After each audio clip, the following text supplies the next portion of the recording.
नमस्कार, मैं हूं आकांक्षा और आप देख रहे हैं IBC 24 मध्य प्रदेश के खास बुलेटिन। मध्य प्रदेश में आज क्या हुआ में आप सभी का बहुत बहुत स्वागत है।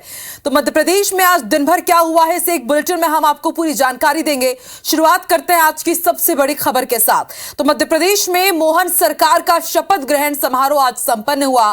फिलहाल मुख्यमंत्री डॉक्टर मोहन यादव और दो उप मुख्यमंत्री राजेश शुक्ल और जगदीश देवड़ा ने ही शपथ ली है। बुधवार सुबह से ही शपथ ग्रहण समारोह में शामिल होने के लिए दिन भर नेताओं का आगमन होता रहा। मोहन सरकार की ताजपोशी के लिए देश भर से बीजेपी के बड़े लीडर्स पहुंचे थे। प्रधानमंत्री नरेंद्र मोदी से लेकर केंद्रीय गृह मंत्री अमित शाह, बीजेपी के राष्ट्रीय अध्यक्ष जेपी नड्डा सहित बीजेपी शासित राज्यों से मुख्यमंत्री भी शपथ ग्रहण कार्यक्रम में शामिल हुए। राज्यपाल मंगू भाई पटेल ने मध्य प्रदेश के नए सीएम डॉक्टर मोहन यादव और दोनों डिप्टी सीएम को शपथ दिलाई। अब डॉक्टर मोहन यादव मध्य प्रदेश के 19वें मुख्यमंत्री बन गए हैं। शपथ ग्रहण कार्यक्रम के लिए भव्य आयोजन किया गया था। बता दें कि मोहन कैबिनेट के बाकी मंत्रियों का शपथ ग्रहण कार्यक्रम अभी बाकी है। मुख्यमंत्री और उप मुख्यमंत्रियों के शपथ ग्रहण के बाद प्रधानमंत्री नरेंद्र मोदी और भारत के संविधान के बाकी नेता फिर छत्तीसगढ़ पहुंचे। और निष्ठा रखूंगा। मैं भारत की प्रभुता और अखंडता। मध्य प्रदेश में मोहन सरकार की ताजपोशी के लिए देश भर से बीजेपी के बड़े लीडर्स भोपाल पहुंचे थे। प्रधानमंत्री नरेंद्र मोदी से लेकर केंद्रीय गृह मंत्री अमित शाह, बीजेपी के राष्ट्रीय अध्यक्ष जेपी नड्डा सहित बीजेपी शासित राज्यों से मुख्यमंत्री शपथ ग्रहण कार्यक्रम में शामिल हुए। मुख्यमंत्री डॉक्टर मोहन यादव और दो उप मुख्यमंत्री राजेंद्र शुक्ल और जगदीश देवड़ा ने भी शपथ ली है। बुधवार सुबह से ही शपथ ग्रहण समारोह में शामिल होने के लिए दिन भर नेताओं का आगमन होता रहा। राज्यपाल मंगू भाई पटेल ने मध्य प्रदेश के नए सीएम डॉक्टर मोहन यादव और दोनों डिप्टी सीएम को शपथ दिलाई। अब डॉक्टर मोहन यादव मध्य प्रदेश के 19वें मुख्यमंत्री बन गए। शपथ ग्रहण कार्यक्रम के लिए भव्य आयोजन किया गया था।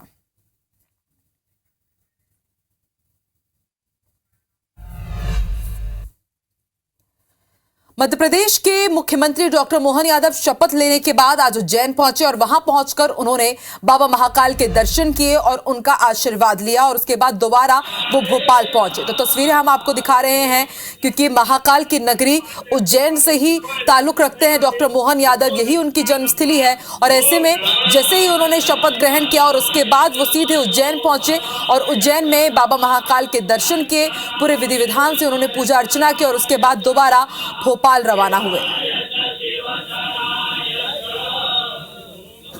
तो बाबा का आशीर्वाद लेने आया था और बाबा हम सब पे कृपा करते ही है। मैं यशस्वी प्रधानमंत्री के नेतृत्व में मध्य प्रदेश की सरकार डबल इंजन की सरकार चले, सभी विकास के कामों में हम सब मिलकर के सहयोग करें और प्रदेश को और आगे ले जाएं।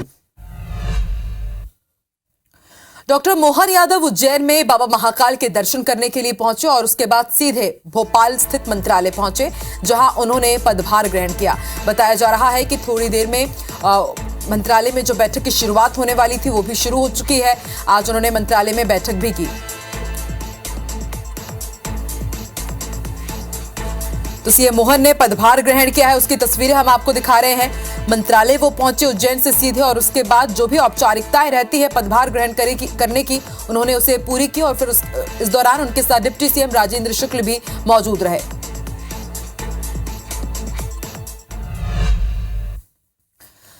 दस दिन के इंतजार के बाद आखिरकार प्रदेश को नया मुखिया मिल गया है। डॉक्टर मोहन यादव ने 19वें मुख्यमंत्री के रूप में पद और गोपनीयता की शपथ ली।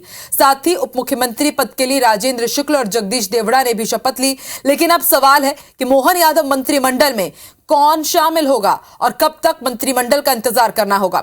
मोहन यादव के नाम को लेकर जिस तरह से मोदी और शाह ने चौंकाया है, माना जा रहा है कि शायद मंत्रिमंडल में भी कई चौंकाने वाले नाम शामिल हो सकते हैं और मंत्रिमंडल के सदस्यों को लेकर कयासों का दौर शुरू हो गया है। अनुमान लगाया जा रहा है कि मध्य प्रदेश में भी गुजरात मंत्रिमंडल के गठन में लागू किए गए फॉर्मूले का उपयोग किया जा सकता है। अगर ऐसा हुआ तो प्रदेश के वरिष्ठ मंत्री इस बार बतौर विधायक सदन में बैठे नजर आ सकते हैं। उनकी जगह नए और युवा चेहरे मंत्री पद की कुर्सी पर नजर आ सकते हैं। जिस तरह पार्टी ने सीएम पद के लिए नए चेहरे पर दांव खेला है, वैसे ही मंत्रिमंडल में भी चौंकाने वाले नाम सामने आने के अनुमान है। इनमें कुछ जरूर पुराने चेहरे होंगे। ये वो चेहरे होंगे जो जातीय क्षेत्रीय समीकरणों और प्रशासनिक कारणों से जरूरी होंगे।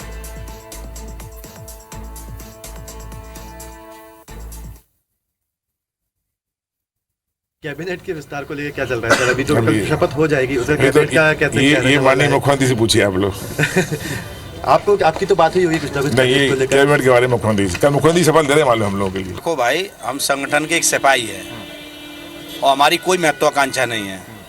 मुझे जो रिवार्ड मिला है उससे बड़ा कोई रिवार्ड नहीं है।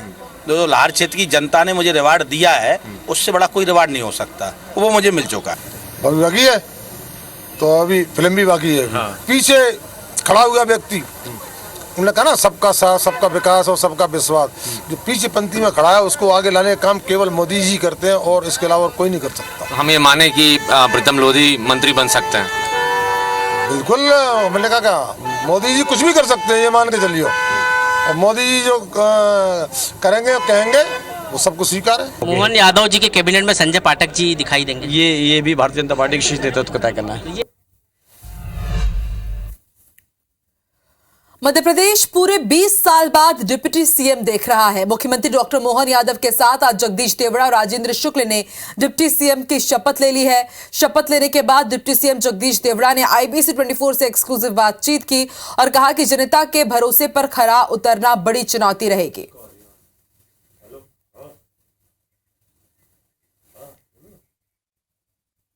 मध्य प्रदेश के डिप्टी सीएम जगदीश देवड़ा बंगले पर पहुंच चुके हैं। शपथ ग्रहण के बाद जोरदार स्वागत हुआ है और हमारे साथ जगदीश देवड़ा जी हैं।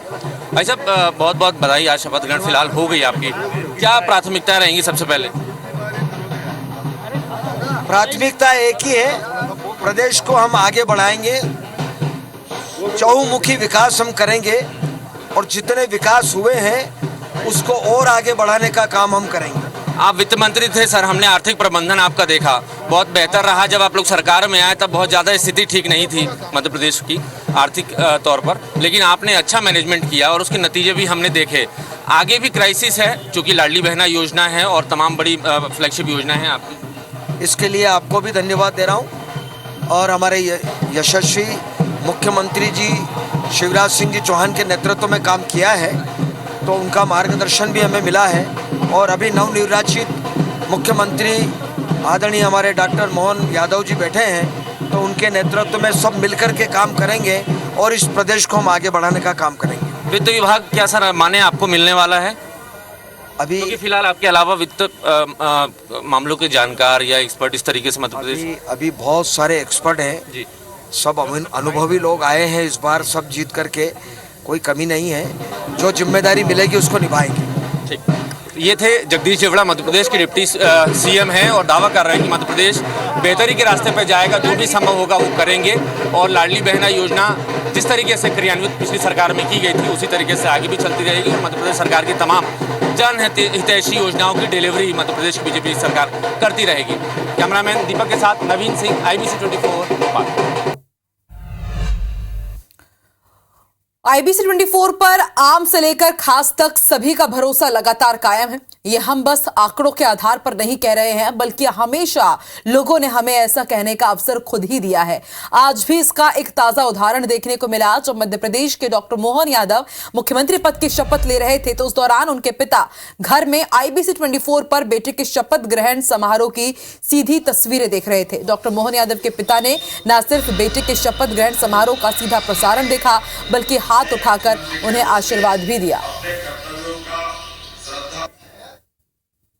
हम इस वक्त मौजूद हैं नवनिर्वाचित मुख्यमंत्री डॉक्टर मोहन यादव के घर में और IBC का भरोसा जो है वो एक बार फिर यहाँ पर कायम हुआ है। IBC 24 पे डॉक्टर मोहन यादव के जो पिताजी हैं वो लाइव तस्वीरें देख रहे हैं। शपथ ग्रहण समारोह जो है वो भोपाल में चल रहा है।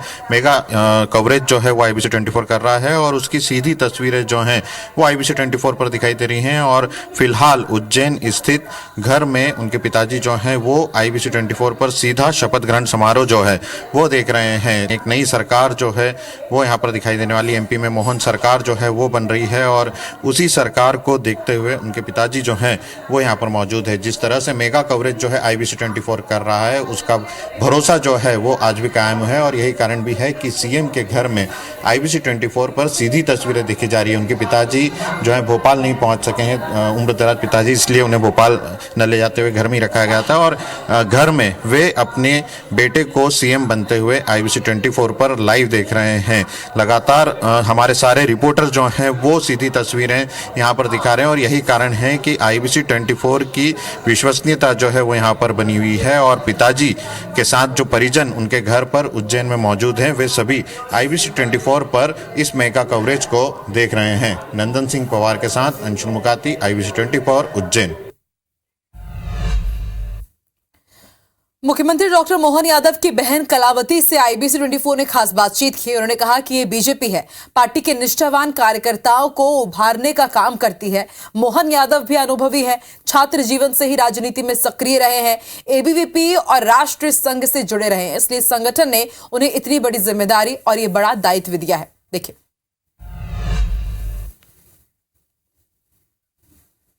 मुख्यमंत्री डॉक्टर मोहन यादव जी की दीदी हमारे साथ में है। क्या कहेंगे, कितनी खुशी का पल है? क्या कभी सोचा था कि ऐसा भी हो जाएगा? जी, भारतीय जनता पार्टी है और भारतीय जनता पार्टी की विशेषता है वो किसी भी अपने कार्यकर्ता का आकलन करके उसको कोई भी जवाबदारी दे सकती है। निश्चित रूप से बड़ा दायित्व है, बड़ी जिम्मेदारी है और जैसे आम हमारे सब कार्यकर्ता पसंद है वैसे स्वाभाविक रूप से हम भी पसंद है। बचपन की यादें आती हैं कि लगता था कि मेरा भाई मुख्यमंत्री के, मतलब वो गुण दिखते थे, एक लीडरशिप के गुण दिखते थे उनके अंदर बचपन में, क्योंकि आपने तो साथ साथ सब चीजें देखी है। क्या लगता था कि पहले जो व्यक्ति राष्ट्रीय स्वयंसेवक संघ से जुड़े हैं, जो व्यक्ति विद्यार्थी परिषद से जुड़े हैं, जो व्यक्ति भारतीय जनता पार्टी से जुड़े हैं, तो वो कार्यकर्ताओं को गढ़ने का, कार्यकर्ताओं को संस्कारित करने का काम संगठन करता है। तो निश्चित रूप से भारतीय जनता पार्टी के कार्यकर्ता के नाते से कार्यकर्ता के रूप में भारतीय जनता पार्टी ने और संगठन ने ही उनको गढ़ा है। आप देख सकते हैं कि उनकी सिस्टर हैं और जैसा कि वो बता रही हैं कि उनको बचपन से ही उनमें एक लीडरशिप के गुण दिखाई देते थे, क्योंकि छात्र जीवन से ही वो राजनीति से जुड़े थे, राजनीति के साथ साथ स्वयंसेवक थे और लगता है उनको कि वो मध्य प्रदेश को और भी बेहतर तरीके से आगे बढ़ाने का काम करेंगे। कैमरामैन राजकुमार कुशवाहा के साथ नासिर गौरी, IBC 24 भोपाल। और इसी बीच आपको बेहद बड़ी खबर भोपाल से बता दें, सीएम डॉक्टर मोहन यादव ने पहला एक्शन लिया है। अनावश्यक ध्वनि करने वाले यंत्र प्रतिबंधित कर दिए गए हैं। धार्मिक स्थलों के अलावा ये जो यंत्र है प्रतिबंधित रहेंगे। गृह विभाग की पहली नोटशीट पर सीएम मोहन यादव ने दस्तखत कर दिए हैं और वो तस्वीर भी हमने आपको दिखाई थी जब वो गृह विभाग की पहली नोटशीट पर सिग्नेचर कर रहे थे। और देखिए, ये बड़ा एक्शन, पहला एक्शन है। अनावश्यक ध्वनि करने वाले यंत्र बैन कर दिए गए हैं। ये सिर्फ धार्मिक स्थलों पर ही आप इन्हें सुन सकते हैं, लेकिन दूसरी जगह आप इन्हें नहीं सुन पाएंगे। प्रतिबंधित इन्हें कर दिया गया है। दुष्यंत पराशर संवाददाता हमारे साथ जुड़ चुके हैं। दुष्यंत, डॉक्टर मोहन यादव जो कि नए मुख्यमंत्री हैं, आज ही पदभार उन्होंने संभाला और आते ही साथ बड़ा एक्शन भी लिया है उन्होंने। दुष्यंत, आप सुन पा रहे हैं? चलिए फिर से उनसे संपर्क करने की कोशिश करेंगे, लेकिन देखिए, अनावश्यक ध्वनि करने वाले यंत्र प्रतिबंधित कर दिए गए हैं। गृह विभाग की पहली नोटशीट जिसमें यह एक्शन था उस पर उन्होंने हस्ताक्षर किए हैं और तस्वीरें भी हमने अपने दर्शकों को दिखाई कि आज ही उज्जैन में बाबा महाकाल के दर्शन करने के बाद सीएम डॉक्टर मोहन यादव सीधे भोपाल पहुंचे। तमाम जो औपचारिकताएं रहती हैं पदभार ग्रहण करने की उन्होंने वो पूरी की और मंत्रालय में पहली बैठक उन्होंने ली और पहली बैठक में ये बड़ा एक्शन उन्होंने लिया है। और अमूमन हम देखते हैं कि गाड़ियों में अनावश्यक आवाज के साथ लोग गुजरते हैं या फिर अनावश्यक ध्वनियों का इस्तेमाल करते हैं। इस तरह के यंत्रों का काफी उपयोग किया जाता है, लेकिन अब उन पर बैन लगा दिया गया है। दुष्यंत पराशर जुड़ चुके हैं हमारे साथ। दुष्यंत, बताइए किन किन चीजों पर प्रतिबंध लगाया गया है? दर्शक भी देख रहे हैं तो वो समझना चाहेंगे कि आज ही नए मुख्यमंत्री ने कौन सा बड़ा एक्शन लिया है।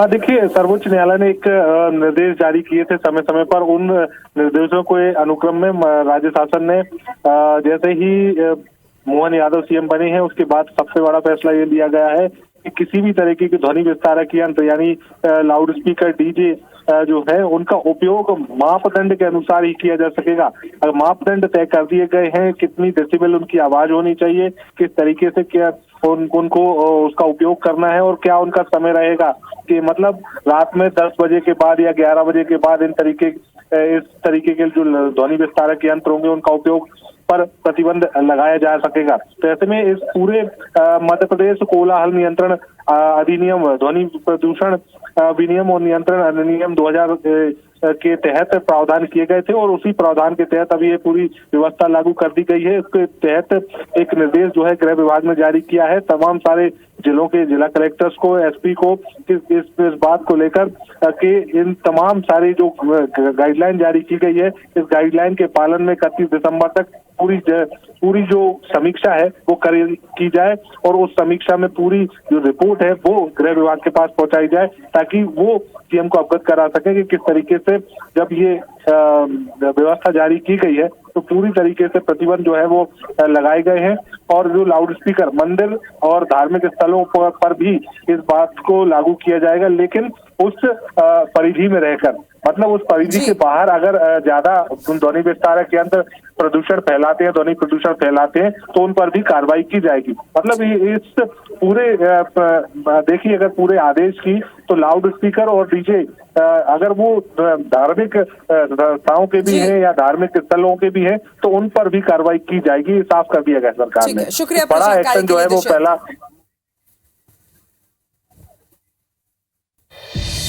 भोपाल में आज पूर्व सीएम शिवराज सिंह चौहान ने रोज की तरह पौधारोपण किया और कहा कि अब मैं विदा लेता हूं, जस की तस रख दी नीचे दरिया।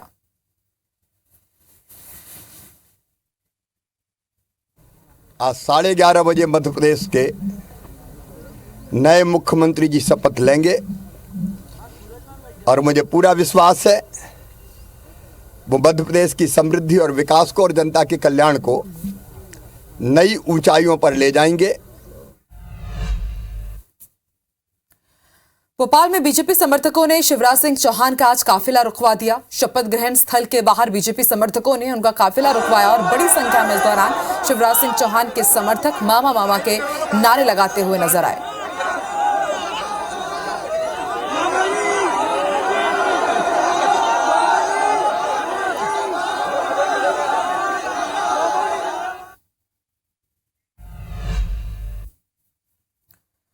भोपाल में कांग्रेस ने कल सुबह 11 बजे प्रदेश कांग्रेस कार्यालय में बैठक बुलाई है। सभी एमएलए को बैठक में शामिल होने के निर्देश दिए गए हैं। प्रदेश प्रभारी रणदीप सुरजेवाला, जितेंद्र भवन सिंह भी इस बैठक में शामिल होंगे, जहां विधायक दल का नेता चुना जा सकता है। नेता प्रतिपक्ष के नाम पर मुहर लग सकती है।